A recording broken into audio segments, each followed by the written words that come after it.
አክብሮታዊ ሰላምታችን በያላችሁበት ሁሉ ይድረሳችሁ። የቲክቫ ኢትዮጵያ ቤተሰቦች በዚህ ሰዓት የመረጃ ጊዜ ከምናስደምጣችሁ አበይት የቲክቫ ኢትዮጵያ መረጃዎች መካከል በአዲስ አበባ ከተማ አስተዳደር ለሚ ኩራ ክፍለ ከተማ ሰሚት ኮንዶሚኒየም አካባቢ ከሰሞኑ በተፈጸመ ጥቃት 2 የጥበቃ ሰራተኞች ተገለው መገኘታቸውን ነዋሪዎችና የአዲስ አበባ እስልምና ጉዳዮች ከፍተኛ ምክር ቤት ለቲክቫ ኢትዮጵያ አስታወቀም። ለብሔራዊ ምክክር ሀገራዊ ጉባኤ መቼ እንደሚጠራ በነገው ዕለት መግለጫ እንደሚሰጥ ዋና ኮሚሽነሩ ፕሮፌሰር መስፍን አርአያ ገለጹ።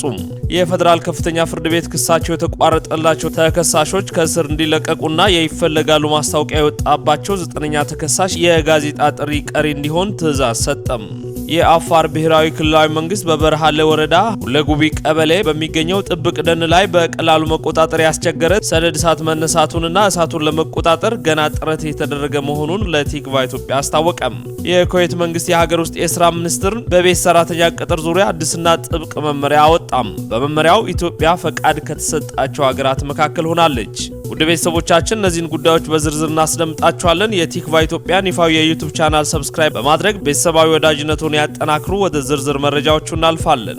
በአዲስ አበባ ከተማ አስተዳደር ለሚ ኩራ ክፍለ ከተማ ሰሚት ኮንዶሚኒየም አካባቢ ከሰሞኑ በተፈጸመ ጥቃት 2 በጥበቃ ስራ የሚተዳደሩ ዜጎች ተገድለው መገኘታቸውን ነዋሪዎችና የአዲስ አበባ እስልምና ጉዳዮች ከፍተኛ ምክር ቤት ለቲክቫ ኢትዮጵያ አስታወቀም። ምክር ቤቱ ጉዳዩን እንደሰማና እየተከታተለ መሆኑን አሁን በሚነገረው ልክ ይሁን በግል ጉዳይ ይሁን የሚለውን ከፖሊስ መረጃ እየጠበቀ እንደሆነ አስታውቋል። ቃላቸውን ለቲክቫ ኢትዮጵያ የሰጡ የአካባቢው ነዋሪዎች ግድያው የተፈጸመው በለሚ ኩራ ክፍለ ከተማ ሰሚት ኮንዶሚኒየም ልዩ ስሙ ጨርቆስ ተብሎ በሚጠራው ቦታ እሳት አደጋ ፊት ለፊት በሚገኘው ህንፃ እንደሆነ ጠቁመዋል። በአሰቃቂ ሁኔታ የተገደሉት ሟቾቹ ስማቸው መሐመድ አደምና መሐመድ አሊ እንደሚባሉም የአካባቢው ነዋሪዎች ተናግረዋል። ግድያው የተፈጸመው በሚሰሩት እየተገነባ ባለ ህንፃ መሆኑንና አስከሬናቸውም እዛ መገኘቱንም አመላክተዋል። የሟች መሐመድ አደም የቅርብ ቤተሰብ እንደሆኑ የገለጹት ተማም ሐሰን በማህበራዊ ሚዲያ ገጻቸው ባሰራጩት ጽሑፍ ሰሚት ላይ የተፈጸመው ግፍ ቤተሰቤን በልቷል። መሐመድ አደም ነጋ የአጎቴ ልጅ ሲሆን ለሚያውቁት ሁሉ ፍጹም ታዛዥና በደረስነትም ያደገ ነው ብለዋል። የአጎታችን ብቸኛ ወንድ ልጅ የነበረው መሐመድ ኑሮውን ለማሸነፍ በዘመዶቻችን እገዛ የህንፃ ጥበቃ ስራ ጀምሮ ነበር።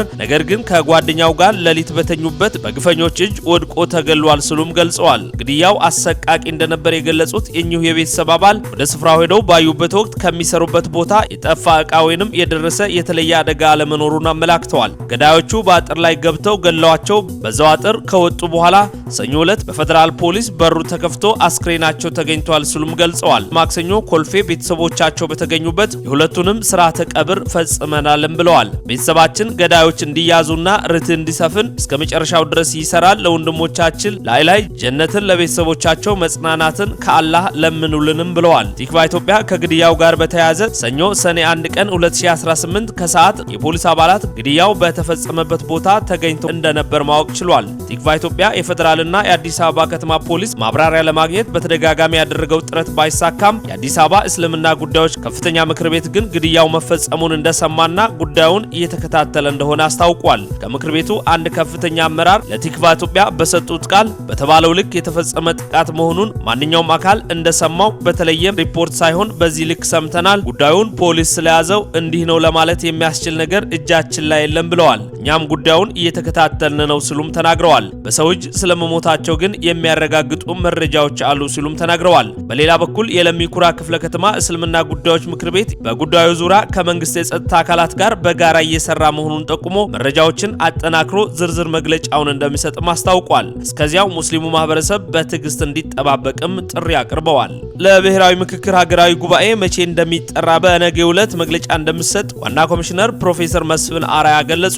የኢትዮጵያ ብሔራዊ ምክክር ኮሚሽን ከ4000 በላይ ባለድርሻ አካላት የሚሳተፉበት ዋናው ሀገራዊ ጉባኤ የሚካሄድበትን ትክክለኛ ቀን ለማሳወቅ በነገው ዕለት መግለጫ እንደሚሰጥ አስታውቋል። በቀጣይ የሚሰራው ስራ ዋናውን ሀገራዊ ጉባኤ ማካሄድ መሆኑን የገለጹት የኮሚሽኑ ዋና ኮሚሽነር ፕሮፌሰር መስፍን አርአያ አርብ ዕለት መግለጫ እንደሚሰጥም ተናግረዋል። ትክክለኛው የጉባኤ ቀን ይፋ እንደሚደረግም አስረድተዋል። ስለዚህም ሀገራዊ ምክክር ጉባኤው በቅርቡ ይጀምራልም ብለዋል። ዋና ኮሚሽነሩ ይህንን ያሉት እስካሁን የምክክር ኮሚሽኑ የሰራቸውን አጀንዳዎች ለፖለቲካ ፓርቲዎች አቅርቦ ሀሳብ ለመቀበል በስካይ ሆቴል ባዘጋጀው መድረክ ላይ ባደረጉት ንግግር ነው። የፌደራል ከፍተኛ ፍርድ ቤት ክሳቸው የተቋረጠላቸው ተከሳሾች ከእስር እንዲለቀቁና የይፈለጋሉ ማስታወቂያ የወጣባቸው 9ኛ ተከሳሽ የጋዜጣ ጥሪ ቀሪ እንዲሆን ትዕዛዝ ሰጥቷል። የፌደራል ከፍተኛ ፍርድ ቤት ልደታ ምድብ ችሎት በሶስተኛ ሙስና ጉዳዮች ወንጀል በተከሰሱበት ክስ ሶስተኛው የክስ መዝገብ እንዲቋረጥላቸው የተወሰነላቸው ተከሳሾችን በሚመለከት ተከታዩን ትዕዛዝ ሰጥቷል። አንደኛ፣ በዚህ የክስ መዝገብ ሶስተኛ ክስ አንደኛ ተከሳሽ አቶ ዲባራ ፉፋ የነዳጅና ኤነርጂ ባለስልጣን ምክትል ዋና ዳይሬክተር፣ አራተኛ ተከሳሽ አቶ ይላቅ አወቀ፣ አምስተኛ ተከሳሽ አቶ አበላ ግዛው፣ አምስተኛ ተከሳሽ አቶ ይልቃል የኔሰውና አስረኛ ተከሳሽ የኛ ፔትሮሊየም ኃላፊነቱ የተወሰነ የግል ማህበር ላይ የቀረበው ክስ እንዲቋረጥ ታዟል። ሁለተኛ፣ አራተኛ ተከሳሽ አቶ ይላቅ አወቀ ይብለውና አምስተኛ ተከሳሽ አቶ አበላ ግዛው በሪ በዚህ የክስ መዝገብ የቀረበባቸው ሶስተኛውን ክስ በተመለከተ ብቻ በመሆኑ ክሱ የተቋረጠ ስለሆነ የአዲስ አበባ የቅሊንጦ ማረሚያ ቤት ተከሳሹን በሌላ ወንጀል የማይፈለጉ መሆኑን በማረጋገጥ ከእስር እንዲለቃቸውና የእስር መፍቻ ትዕዛዝ እንዲጻፍም ታዟል። ሶስተኛ፣ ዘጠነኛ ተከሳሽ ይልቃል የኔሰው ዘለቀና አስረኛ ተከሳሽ የኛ ፔትሮሊየም ኃላፊነቱ የተወሰነ የግል ማህበር በዚህ የክስ መዝገብ የቀረበባቸውን ሶስተኛ ክስ በተመለከተ ብቻ በመሆኑና ክሱ የተቋረጠ ስለሆነ ዘጠነኛ ተከሳሽ አቶ ይልቃል የኔሰውን በተመለከተ ጋዜጣዊ ጥሪ እንዲደረግ የተሰጠው ትዕዛዝ እንዲሁም አስረኛ ተከሳሽን የኛ ፔትሮሊየም ኃላፊነቱ የተወሰነ የግል ማህበርን በተመለከተ ፖሊስ በአድራሻው አፈላልጎ እንዲያቀርበው የተሰጠው ትዕዛዝ ቀሪ እንዲሆን ታዟል። መዝገቡ ከቀጠሮ በፊት ለችሎት ሊቀርብ የቻለው በፍትህ ሚኒስቴር የሙስና ወንጀሎች ዳይሬክተሮት የዚህ ክስ መዝገብ በሶስተኛና አንደኛ፣ አራተኛ፣ አምስተኛ፣ ዘጠነኛና አስረኛ ተከሳሾች ላይ የቀረበውን ሶስተኛ ክስ በተመለከተ እንዲቋረጥ አቤቱታ ማቅረቡን ተከትሎ ነው። ስልጣንን አላግባብ በመገልገል ከባድ የሙስና ወንጀል ክስ የተመሰረተባቸው ተከሳሾች ላይ የቀረበው ሶስተኛ ክስ ዘጠነኛ ተከሳሽ የሆኑት አቶ ይልቃል የኔሰው የኛ ፔትሮሊየም ኃላፊነቱ የተወሰነ የግል ማህበር ባለቤትና ስራ አስኪያጅ ከህግ አግባብ ውጪ የነዳጅ አከፋፋይነት ፈቃድ እንዲያገኝ በማድረግ በመንግስት ላይ ከ1.3 ሚሊዮን ብር በላይ ጉዳት አድርሷል የሚል ነበር። አንደኛ ተከሳሽ አቶ ዲቦራ ፉፋ፣ አራተኛ ተከሳሽ አቶ ይልቃል አወቀ፣ አምስተኛ ተከሳሽ አቶ አበላ ግዛው ተከሳሾች በዋና ወንጀል አድራጊነት እንዲሁም ዘጠነኛው ተከሳሽ አቶ ይልቃል የኔሰው በተከሳሽነት በልዩ ወንጀል አድራጊነት በፈጸሙ ስልጣንን ያለ አግባብ መገልገል ከባድ የሙስና ወንጀል ክሱ እስኪቋረጥ ድረስ ተከሰው ቆይተዋል። በክስ መዝገቡ ዘጠነኛ ተከሳሽ የሆኑት አቶ ይልቃል የኔሰው የኛ ፔትሮሊየም ኃላፊነቱ የተወሰነ የግል ማህበር ባለቤትና ስራ አስኪያጅ ሲሆኑ የፌዴራል ፖሊስ ይፈለጋሉ ማስታወቂያ ያወጣባቸው ቢሆንም ክሳቸው እስከተቋረጠበት ጊዜ ድረስ በቁጥጥር ስር ያልዋሉ መሆኑ ይታወቃል። ዋናው ጉዳይ የተያዘው ቀጠሮ እንዳልተለወጠም ፍርድ ቤቱ አስታውቋል። የአፋር ብሔራዊ ክልላዊ መንግስት በብርሃሌ ወረዳ በሃሌ ጉቢ ቀበሌ የሚገኘው ጥብቅ ደን በቀላሉ ለመቆጣጠር ያስቸገረ ሰደድ እሳት መነሳቱንና እሳቱን ለመቆጣጠር ገና ጥረት እየተደረገ መሆኑን ለቲክቫ ኢትዮጵያ አስታውቋል። ስለ ቃጠለው ሁኔታ ማብራሪያ የጠየቅናቸው የክልሉ ኮሙኒኬሽን ቢሮ ኃላፊ አቶ መሐመድ አሊ እሳቱ በትናንትናው ዕለት 6 ሰዓት ገደማ መነሳቱን ገልጸው ቦታው አስቸጋሪ በመሆኑ ገና እሳቱ እንዳልጠፋ ምሽት 5 ሰዓት ተኩል ገደማ ነግረውናል። አቶ መሐሙድ በሰጡት ቃል አካባቢው ቦቲ የእሳት አደጋ ተሽከርካሪ የሚገባበት አይደለም፣ እሳቱን ለመቆጣጠር በጣም አስቸጋሪ ነው ብለዋል። ጊዜው ደረቅ ሐሩራማ ወቅት ከመሆኑ ጋር ተያይዞ እሳቱን ለመቆጣጠር አስቸጋሪ ሆኗል ሲሉም የአደጋውን አሳሳቢነት አስረድተዋል። እሳቱ የተነሳው ጥቅጥቅ ባለ ጥብቅ ደን በመሆኑ ሰውም በቀላሉ እንደማይገባበት የገለጹት ኃላፊው ሙቀትና ሐሩር ባለበት በዚህ ወቅት መነሻው ፍትጊያ ሊሆን ይችላል ተብሎ እንደሚታሰብም ገልጸዋል። የወረዳው አመራርና ህብረተሰቡ በአንድ ላይ ተቀናጅተው በዚህ አስቸጋሪ ሁኔታ እሳቱን ለማጥፋት ርብርብ እያደረጉ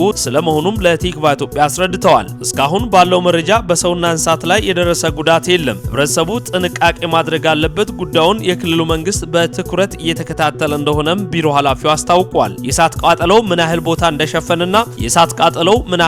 እንደሸፈነና ማብራሪያ የጠየቅናቸው አቶ መሐሙድ ቦታው በጣም ተራራማና ቁልቁለታማ በመሆኑ መጠኑን አሁን መግለጽ እንደሚያስቸግርም አስረድተዋል። እሳቱን ለማጥፋት ከፍተኛ ሚና እየተደረገ ነው ያለው። ህዝቡ ራሱን መጠበቅ አለበት። አካባቢው በጣም ሳርና ደረቅ እንጨቶች ያሉበት ጥብቅ ደን የሚገኝበት በመሆኑ ጥንቃቄ ሊደረግ ይገባል ሲሉ በአንክሮ አሳስበዋል።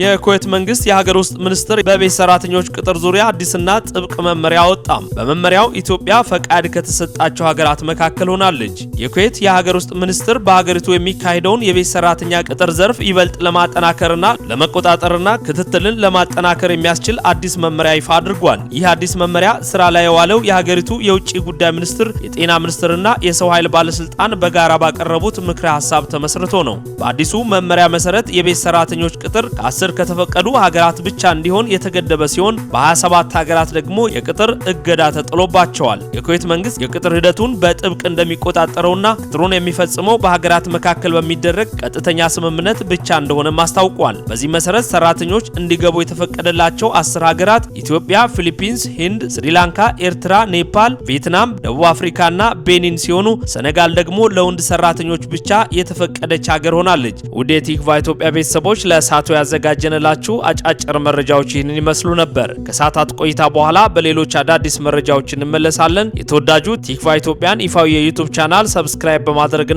የደውል ምልክቷን በመጫን ቤተሰብነቱን ያጠናክሩ። ሰናይ ቆይታ።